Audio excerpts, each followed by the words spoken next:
Salut à tous, bienvenue dans cette nouvelle vidéo. Ici Gentiane de Transition TV, la télé pour inspirer, faciliter et booster votre transition de vie. Je suis en compagnie de Jean-Michel. Salut Jean-Michel.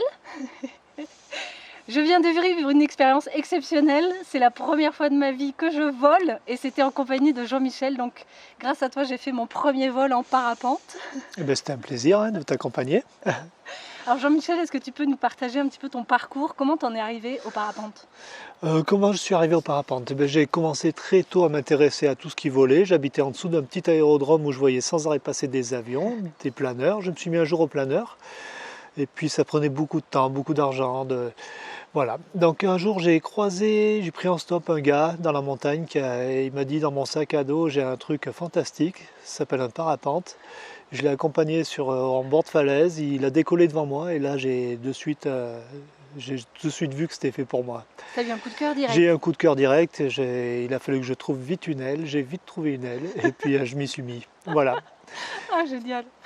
Quel a été ton parcours pour devenir, parce que tu es arrivé jusqu'à être moniteur, maintenant tu fais voler plein de monde, tu formes des moniteurs. Alors j'ai profité d'un hiver sans neige quand j'étais jeune en vacances ici. L'école venait de se créer, l'école de parapente venait de se créer, donc j'étais un des premiers stagiaires, j'ai appris à voler. Ensuite j'ai bossé un petit peu avec eux pour leur faire les navettes, pour leur faire la manutention. Et puis j'ai décidé de venir vivre ici, donc on est à Gap, juste pour préciser, donc on est sur la région de Gap. Du coup, je me suis mis dans l'enseignement, j'ai passé mon monitorat pour pouvoir en vivre. Et ça fait 23 ans. Oui, yes. Quelles sont les anecdotes que tu aurais à raconter des vols en parapente, des trucs assez intéressants, marquants pour toi? Pas trop d'anecdotes parce qu'on est un petit peu toujours sur le même vol, sur le même circuit, mais par contre des ambiances assez magiques hein, avec excuse-moi. Des ambiances magiques.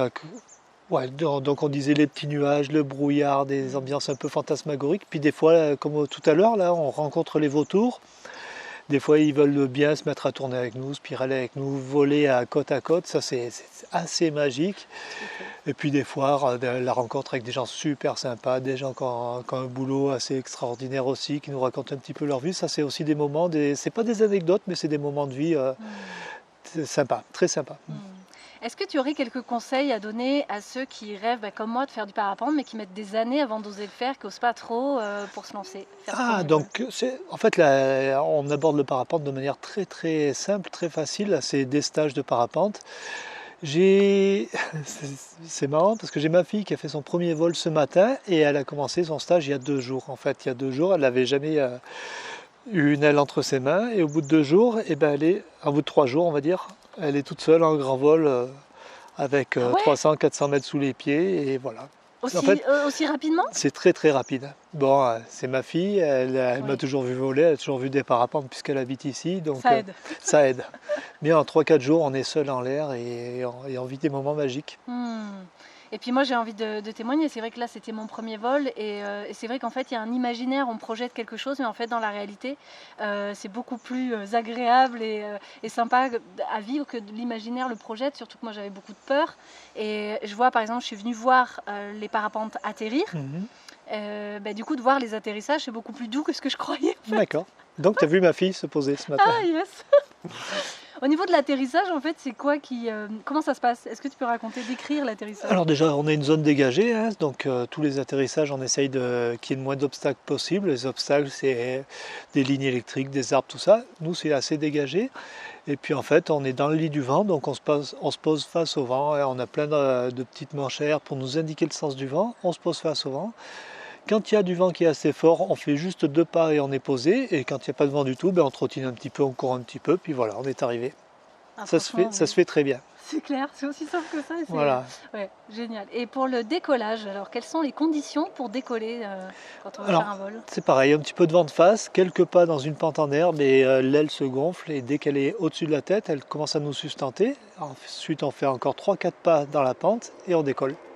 Tu peux nous décrire la région où on est ici et d'où on a décollé tout à l'heure? Alors, on est dans la vallée du Champsaur, la vallée du Drac Noir, c'est le nom de la rivière qui passe juste là.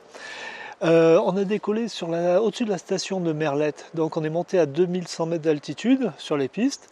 Là on a plein d'alpages, donc on va choisir un alpage pour décoller, hein. On ne va pas se casser la tête à choisir des endroits avec de la rocaille ou quoi. Donc on choisit un alpage qui est bien répertorié maintenant. Et ensuite on est parti pour un vol qui fait 800 mètres de dénivelé, qui nous amène à la base de loisirs, donc dans le long du lit de la rivière, la base de loisirs qui est à 1300 mètres de dénivelé. Donc voilà, les 1300 mètres d'altitude, et c'est pour ça qu'on a 800 mètres de dénivelé.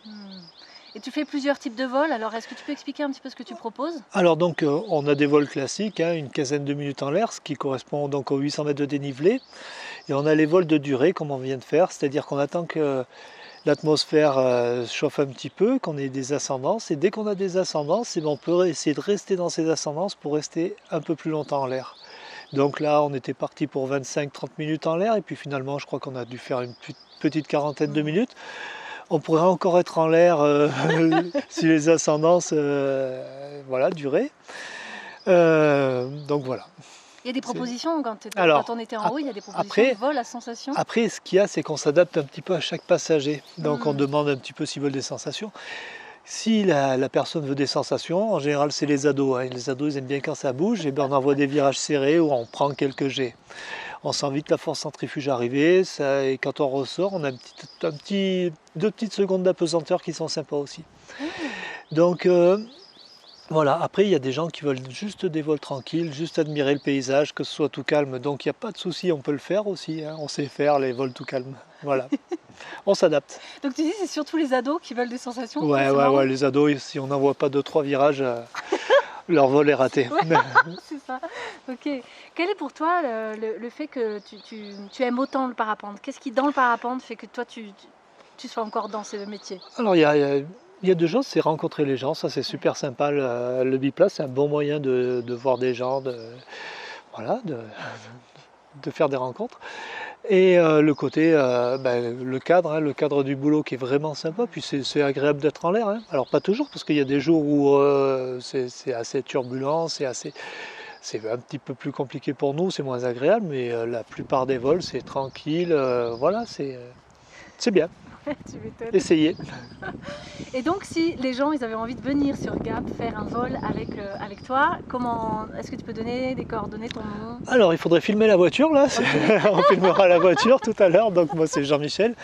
Le nom de l'école c'est Chaussée Glissante, Baptême Parapente, c'est un nom un peu bizarre mais ça marche bien. Et mon numéro de téléphone donc c'est le 06 82 08 47 83. Yes. Voilà. Et il y a l'option vidéo photo possible. Et il y a l'option vidéo photo possible. Et puis après, si vous avez votre vidéo, vous amenez votre vidéo. Et puis voilà. Yeah, top. Merci Jean-Michel, merci beaucoup. Hein, merci à toi, Jean-Siane. À bientôt. Ça marche? Ciao, ciao.